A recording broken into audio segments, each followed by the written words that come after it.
കേരളത്തിൽ കൃഷി ചെയ്ത് നല്ല വരുമാനം നേടാൻ ആഗ്രഹിക്കുന്നുണ്ടോ? എന്നാൽ ഏത് കൃഷി തിരഞ്ഞെടുക്കണം, ഏത് സമയത്താണ് നടേണ്ടത്? ഈ വീഡിയോയിൽ കേരളത്തിൽ മികച്ച സാധ്യതയുള്ള 10 കൃഷികളും അവ നടാൻ അനുയോജ്യമായ സമയവും ചുരുക്കത്തിൽ പരിചയപ്പെടാം. ഒരു കാര്യം ആദ്യം ഓർക്കണം, ലാഭം മാത്രം കേട്ട് ഒരു കൃഷിയും തുടങ്ങരുത്. നിങ്ങളുടെ മണ്ണ്, കാലാവസ്ഥ, ജലലഭ്യത, വിപണി, രോഗനിയന്ത്രണം എന്നിവയെക്കുറിച്ച് പഠിച്ച ശേഷമാണ് കൃഷി ആരംഭിക്കേണ്ടത്. ചെറിയ തോതിൽ തുടങ്ങി അനുഭവം നേടിയ ശേഷം വികസിപ്പിക്കുന്നതാണ് ഏറ്റവും സുരക്ഷിതമായ മാർഗം. 1. തെങ്ങ്. കേരളത്തിൻ്റെ പ്രധാന വാണിജ്യ വിളകളിൽ ഒന്നാണ് തേങ്ങ. കൊപ്ര, വെർജിൻ കോക്കനട്ട് ഓയിൽ, നാരുകൾ തുടങ്ങി നിരവധി ഉൽപ്പന്നങ്ങൾ ലഭിക്കുന്നു. നടാൻ ഏറ്റവും അനുയോജ്യമായ സമയം മെയ് മുതൽ ജൂലൈ വരെ.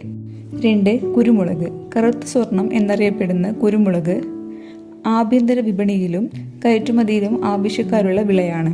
നടാൻ അനുയോജ്യമായ സമയം മെയ് മുതൽ ജൂൺ വരെ. അടയ്ക്ക. 3. വടക്കൻ കേരളത്തിൽ വ്യാപകമായി കൃഷി ചെയ്യുന്ന ദീർഘകാല വരുമാനം നൽകുന്ന വിള.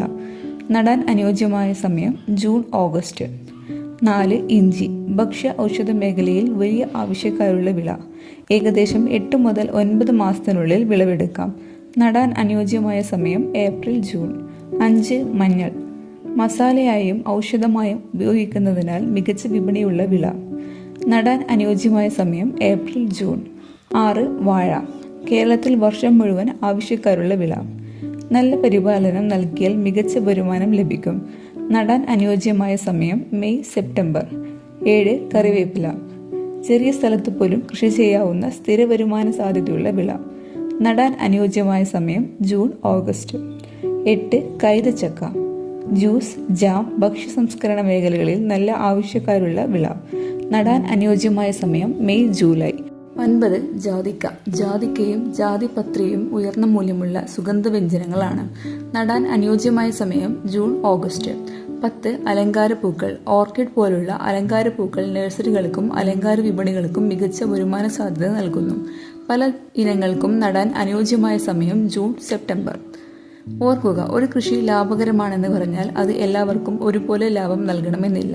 നിങ്ങളുടെ പ്രദേശത്തിന് അനുയോജ്യമായ വിള തിരഞ്ഞെടുക്കുക. കൃഷിഭവനിലോ കാർഷിക വിദഗ്ധരോടോ അഭിപ്രായം തേടുക. ചെറിയ തോതിൽ പരീക്ഷിച്ച് അനുഭവം നേടിയ ശേഷം മാത്രമേ വലിയ നിക്ഷേപം നടത്താവൂ. അറിവോടെയും പദ്ധതിയോടെയും ചെയ്യാവുന്ന കൃഷിയാണ് ദീർഘകാല വിജയത്തിന്റെ അടിസ്ഥാനം. ഈ വീഡിയോ ഉപകാരപ്പെട്ടെങ്കിൽ ലൈക്ക് ചെയ്യൂ, ഷെയർ ചെയ്യൂ. കൂടുതൽ കാർഷിക വീഡിയോകൾക്കായി ചാനൽ സബ്സ്ക്രൈബ് ചെയ്യൂ.